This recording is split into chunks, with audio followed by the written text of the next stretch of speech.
Remake-Quenta Silmarillion of Eldamar and the Princess of the Eldalie.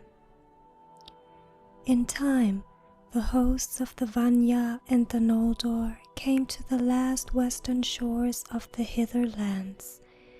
In the north, these shores in the ancient days after the Battle of the Powers bent ever westward until in the northernmost parts of Ada only a narrow sea divided Aman, upon which Valinor was built, from the Hitherlands. But this narrow sea was filled with grinding ice because of the violence of the frost of Melkor.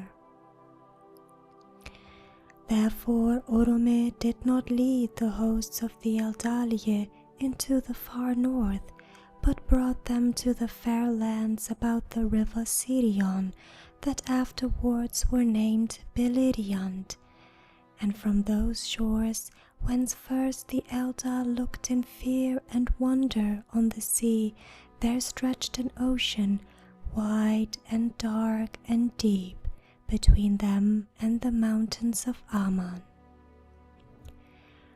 Now Olmo, by the counsel of the Vala, came to the shores of Middle-earth and spoke with the Eldar who waited there, gazing on the dark waves.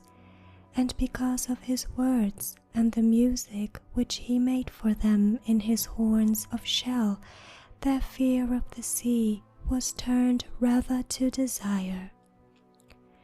Therefore Olmo uprooted an island which long had stood alone amid the sea, far from either shore since the tumults of the fall of Illuin, and with the aid of his servants he moved it as it were a mighty ship, and anchored it in the bay of Bala, into which Tirion poured his water. Then the Vanya and the Noldor embarked upon that isle, and were drawn over the sea, and came at last to the long shores beneath the mountains of Aman. And they entered Valinor, and were welcomed to its bliss. But the eastern horn of the island, which was deep grounded in the shoals of the mouths of Tirion, was broken asunder and remained behind, and that, it is said, was the Isle of Bala, to which afterwards Osse often came. But the Teleri remained still in Middle-earth, for they dwelt in East Beleriand, far from the sea, and they heard not the summons of Olmo until too late, and many searched still for Elwë, their lord, and without him they were unwilling to depart. But when they learned that Ingwe and Finwe and their peoples were gone, then many of the Teleri pressed on to the shores of Beleriand, and dwelt thereafter near the mouths of Tirion, in longing for their friends that had departed, and they took Olwe, Elwë's brother, to be their king. Long they remained by the coasts of the western sea, and Osse and Uinen came to them and befriended them, and Osse instructed them sitting upon a rock near to the margin of the land, and of him they learned all manner of sea lore and sea music. Thus it came to be that the Teleri, who were from the beginning lovers of water, and the fairest singers of all the elves, were after enamoured of the seas, and their songs were filled with the sound of waves upon the shore. When many years had passed, Olmo hearkened to the prayers of the Noldor and to Finwe, their king, who grieved at their long sundering from the Teleri, and besought him to bring them to Aman, if they would come. And most of them proved now willing indeed, but great was the grief of Osse when Ulmo returned to the coasts of Beleriand to bear them away to Valinor. For his care was for the seas of Middle-earth and the shores of the hitherlands, and he was ill-pleased that the voices of the Teleri should be heard no more in his domain. Some he persuaded to remain, and those were the Faladhrim, the elves of the Falas, who in after days had dwellings at the havens of Brithombar and Eglarest, the first mariners in Middle-earth and the first makers of ships. Círdan the shipwright was their lord. The kinsfolk and friends of Elwë Singolo also remained in the hitherlands, seeking him yet, though they would fain have departed to Valinor and the light of the trees, if Ulmo and Olwe had been willing to tarry longer. But Olwe would be gone, and at last the main host of the Teleri embarked upon the isle, and Ulmo drew them far away. Then the friends of Elwë were left behind, and they called themselves Eglaf, the forsaken people. They dwelt in the woods and hills of Beleriand rather than by the sea, which filled them with sorrow, but the desire of Aman was ever in their hearts. But when Elwë awoke from his long trance, he came forth from Nan Elmoth with Melian, and they dwelt thereafter in the woods in the midst of the land. Greatly though he had desired to see again the light of the trees, in the face of Melian he beheld the light of Aman as in an unclouded mirror, and in that light he was content. His people gathered about him in joy, and they were amazed, for fair and noble as he had been, now he appeared as it were a lord of the Maya, his hair as grey silver, tallest of all the children of Ilúvatar, and a high doom was before him. Now Osse followed after the host of Olwe, and when they were come to the bay of Eldamar, which is Elvenhome, he called to them, and they knew his voice, and begged Ulmo to stay their voyage. And Ulmo granted their request, and at his bidding Osse made fast the island and rooted it to the foundations of the sea. Ulmo did this the more readily, for he understood the hearts of the Teleri, and in the council of the Vala he had spoken against the summons, thinking that it were better for the Quendi to remain in Middle-earth. The Vala were little pleased to learn what he had done, and Finwe grieved when the Teleri came not, and yet more when he learned that Elwë was forsaken, and knew that he should not see him again, unless it were in the halls of Mandos. But the island was not moved again, and stood there alone in the bay of Eldamar, and it was called Tol Eressëa, the Lonely Isle. There the Teleri abode as they wished under the stars of heaven, and yet within sight of Aman and the deathless shore. And by that long sojourn apart in the lonely isle was caused the sundering of their speech from that of the Vanya and the Noldor. To these the Vala had given a land and a dwelling place. Even among the radiant flowers of the tree-lit gardens of Valinor, they longed still at times to see the stars, and therefore a gap was made in the great walls of the pillory, and there in a deep valley that ran down to the sea, the Eldar raised a high green hill. Tuna it was called. From the west the light of the trees fell upon it, and its shadow lay ever eastward, and to the east it looked towards the Bay of Elvenholm and the lonely isle and the shadowy seas. Then through the Calakiria, the pass of light, the radiance of the Blessed Realm streamed forth, kindling the dark waves to silver and gold, and it touched the lonely isle, and its western shore grew green and fair. There bloomed the first flowers that ever were east to the mountains of Aman.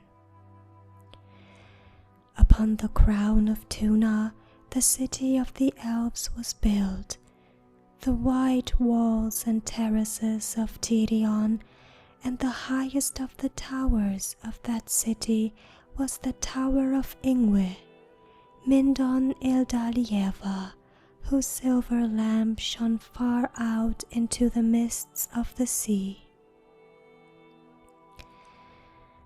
Few are the ships of mortal man that have seen its slender beam. In Tirion, upon Tuna, the Vanya and the Noldor dwelt long in fellowship.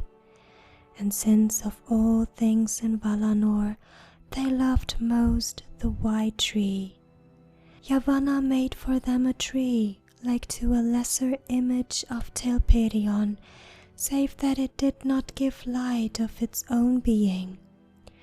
Galathilion it was named in the Sindarin tongue. This tree was planted in the courts beneath the Mindon, and there flourished, and its seedlings were many in Eldamar. Of these, one was afterwards planted in Tol Eressëa, and it prospered there, and was named Celeborn. Thence came in the fullness of time, as is elsewhere told, Nimloth, the White Tree of Númenor. Manwe and Vada loved most the Vanya, the fair elves, but the Noldor were beloved of Aule, and he and his people came often among them. Great became their knowledge and their skill, yet even greater was their thirst for more knowledge, and in many things they soon surpassed their teachers. They were changeful in speech, for they had great love of words, and sought ever to find names more fit for all things that they knew or imagined. So it came to pass that the masons of the house of Finwe, quarrying in the hills after stone, for they delighted in the building of high towers, first discovered the earth gems, and brought them forth in countless myriads. And they devised tools for the cutting and shaping of gems, and carved them in many forms. They hoarded them not, but gave them freely, and by their labor enriched all Valinor. The Noldor afterwards came back to Middle-earth, and this tale tells mostly of their deeds. Therefore the names and kinship of their princes may here be told, in that form which these names later bore in the tongue of the elves of Beleriand. Finwe was king of the Noldor. The sons of Finwe were Feanor, and Fingolfin, and Finarfin, but the mother of Feanor was Miriel Serinde, whereas the mother of Fingolfin and Finarfin was Indis of the Vanya. Feanor was the mightiest in skill of word and of hand, more learned than his brothers. His spirit burned as a flame. Fingolfin was the strongest, the most steadfast, and the most valiant. Finarfin was the fairest and the most wise of heart, and afterwards he was a friend of the sons of Elwë, lord of the Teleri, and had to wife Eärwen, the swan maiden of Aqualonde, Elwë's daughter. The 7 sons of Feanor were Maedhros the tall, Maglor the mighty singer, whose voice was heard far over land and sea, Celegorm the fair, and Caranthir the dark, Curufin the crafty, who inherited most his father's skill of hand, and the youngest, Amrot and Amras, who were twin brothers, alike in mood and face. In later days they were great hunters in the woods of Middle-earth, and a hunter also was Celegorm, who in Valinor was a friend of Orome, and often followed the Vala's horn. The sons of Fingolfin were Fingon, who was afterwards king of the Noldor in the north of the world, and Turgon, lord of Gondolin. Their sister was Aredhel the White. She was younger in the years of the Eldar than her brothers, and when she was grown to full stature and beauty, she was tall and strong, and loved much to ride and hunt in the forests. There she was often in the company of the sons of Feanor, her kin, but to none was her heart's love given. Arfaniel she was called, the White Lady of the Noldor, for she was pale, though her hair was dark, and she was never arrayed but in silver and white.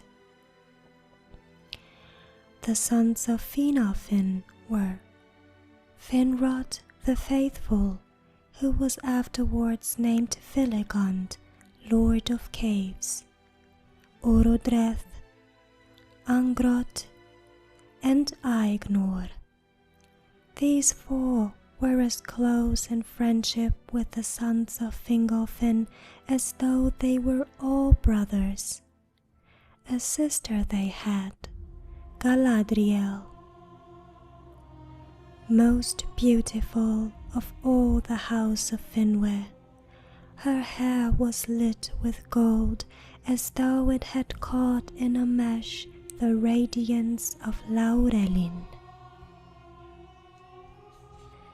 Here must be told how the Teleri came at last to the land of Aman.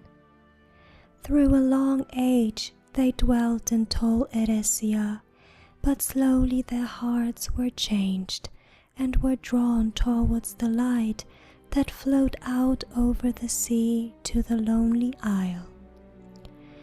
They were torn between the love of the music of the waves upon their shores and the desire to see again their kindred and to look upon the splendor of Valinor. But in the end, desire of the light was the stronger. Therefore Ulmo, submitting to the will of the Vala, sent to them Osse, their friend, and he, though grieving, taught them the craft of shipbuilding, and when their ships were built, he brought them as his parting gift many strong-winged swans. Then the swans drew the wide ships of the Teleri over the windless sea, and thus at last and latest they came to Aman and the shores of Eldamar.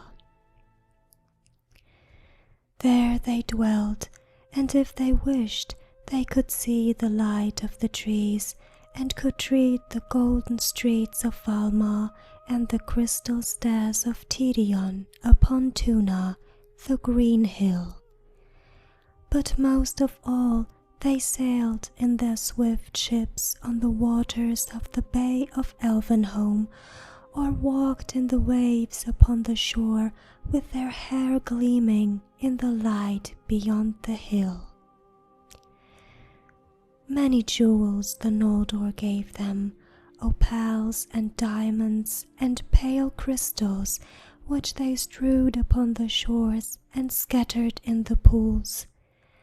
Marvelous were the beaches of Elendil in those days.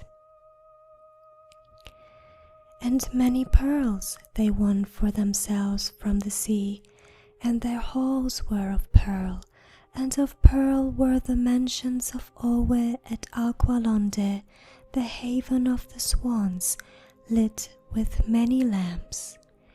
For that was their city, and the haven of their ships, and those were made in the likeness of swans, with beaks of gold and eyes of golden jet.